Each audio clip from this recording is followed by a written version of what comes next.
আমরা এত আন্দোলন সংগ্রাম, এত ত্যাগ, শিশু থেকে শুরু করে তরুণরা কাতারে জীবন দিল, তাদের রক্তাক্ত লাশ পড়ে থাকলো, গোটা বিশ্ব কেঁদে উঠেছে, গোটা বিশ্বের মানুষের চোখ দিয়ে কান্না ঝরেছে। আর ভারত, আমরা পাশাপাশি, আমাদের সংস্কৃতির অনেকটা মিল আছে, তারপরেও আপনারা এতখানি হিন্দুত্ববাদী, এতখানি সাম্প্রদায়িক, এতখানি অন্ধ যে শেখ হাসিনাকে রক্ষা করার জন্য আপনারা বাংলাদেশের মানুষের বিরুদ্ধে, আন্দোলনকামী মানুষের বিরুদ্ধে, শহীদ মুগ্ধর বিরুদ্ধে, শহীদ আবু সাইদের বিরুদ্ধে আপনারা আপনাদের প্রচারণা যেটা চালাচ্ছেন, আমাদের এই শহীদদের বিরুদ্ধে সেটা যায়।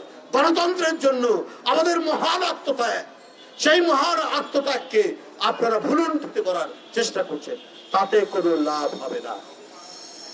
আপনারা যদি মনে করেন এই করে আপনাদের আগ্রাসন সুসম্পন্ন করবেন, আমরা আমাদের স্বাধীনতা সার্বভৌমত্ব বিশ্বাস করি, রক্ষা করার জন্য অঙ্গীকারবদ্ধ। আমরা প্রত্যেকটা দেশের স্বাধীনতার মর্যাদা দেই। ভারত সহ যত ক্ষুদ্র রাষ্ট্র, বড় রাষ্ট্র আছে, প্রত্যেকেরই স্বাধীনতা সার্বভৌমত্বে আমরা মর্যাদা দেই।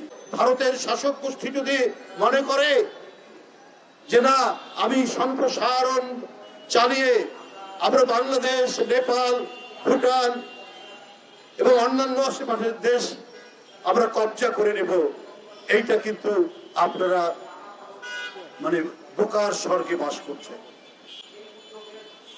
এইটা এই বাংলাদেশের মানুষের, তাদের যে তেজোদ্দীপ্ততা, তাদের যে দেশ রক্ষার অন্তর্নিহিত শক্তি, তাদের যে প্রাণের উন্মাদনা, এই প্রাণের উন্মাদনা ভারত কখনোই টের পায়নি।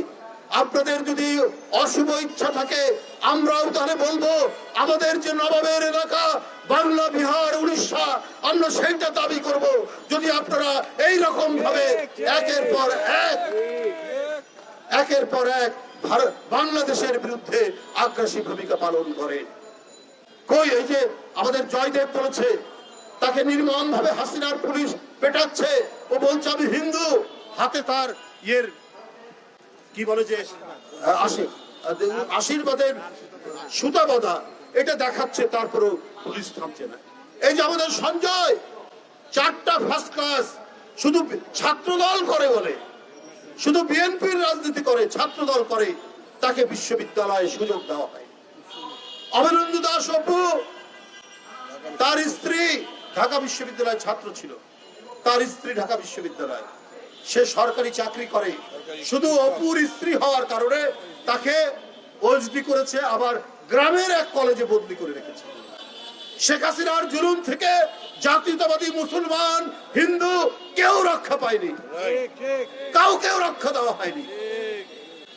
আপনারা শুভেন্দু বাবুরা, উনি শুনেছি এর আগে নাকি অন্য দল করতেন, প্রায় দল বদল করেন।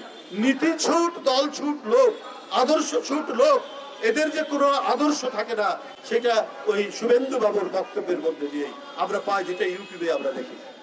আজকে সারা বাংলাদেশের মানুষ জাগরিত, তাদের মনের যে জাগরণ, দেশ মাতৃকা রক্ষার জন্য। এখানে হিন্দু, মুসলমান, এই মৃত্তিকায় যাদের জন্ম, এখানে যেমন আমার জন্ম, শাইনের জন্ম, সপুর জন্ম, এখানে অপর্ণার জন্ম, এই মাটির সন্তান তারা, এখানে সঞ্জয়ের জন্ম, এখানে অপুর জন্ম, এখানে আমাদের আরো যারা নেতৃবৃন্দ আছেন সবার জন্য। ওরা এই দেশকে অন্যের গোলামীর কাছে বিক্রি করবে কেন?